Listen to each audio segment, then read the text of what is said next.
السلام علیکم ورحمۃ اللہ۔ جناب کرنل صاحب، اس کا سکوپ قرآن مجید کے اندر دیکھنا چاہیے۔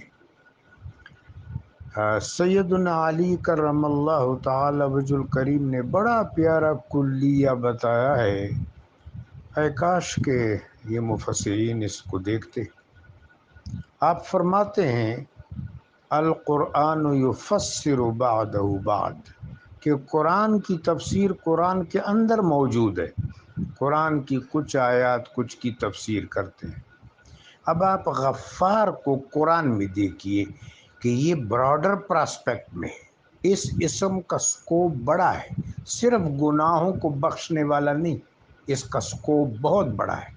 سورہ نوح میں کریم کا ارشاد ہے اِنَّهُ كَانَ غَفَّارًا يُرْسِلِ السَّمَاءَ عَلَيْكُمْ مِدْرَارًا وَيُمْدِدْكُمْ بِأَمْوَالٍ وَبَنِينَ وَيَجْعَلْ لَكُمْ أَنْهَارًا۔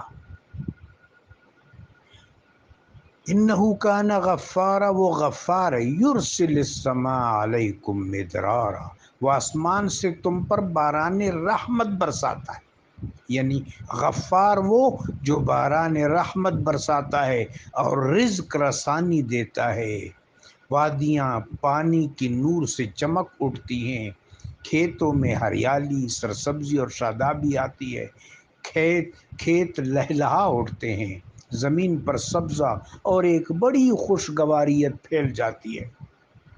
یرسل السماء علیکم مدرارا، اب غفار ان سب معنوں میں ہے، بارش برسانے والا، بنجر پن دور کرنے والا، سرسبزی لانے والا، شادابی لانے والا، اور رزق کی متاع پیدا کرنے والا۔ وَيُمْدِدْكُمْ بِأَمْوَالٍ وَبَنِينَ، وہ تمہاری مدد کرتا ہے مالوں سے اور بچوں سے۔ غفار وہ جو مال دیتا ہے، غفار وہ جو اولاد دیتا ہے، مدنیت عطا فرماتا ہے۔ بِأَمْوَالٍ وَبَنِينَ وَيَجْعَلْ لَكُمْ أَنْهَارًا، اور تمہارے لیے پانی کے سوتے جاری کرتا ہے۔ یہ ندی ہے، یہ دریا ہے، یہ نہر ہے، یہ چشمہ ہے۔ چونکہ نہر کو ترتیب دینے میں انسان کے اپنے کسب کو بھی دخل حاصل ہے، تو لہٰذا غفار جو انسان کو جبلت صنعت و حرفت دیتا ہے، تو غفار کا بہت بڑا سکوپ ہے۔ اس کے بعد غفور کہ وہ رحمتیں دیتا ہے، اس کے بعد غافر جو گناہوں کو بخشتا ہے۔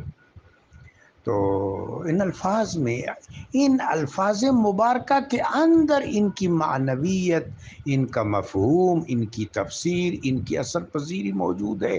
بس ہمارے معاشرے میں آپ کے علم میں ذوق کی کمی ہے۔ اللہ کرے یہ ذوق آ جائے تو پھر ان چیزوں کی طرف التفات زیادہ ہو جائے گا۔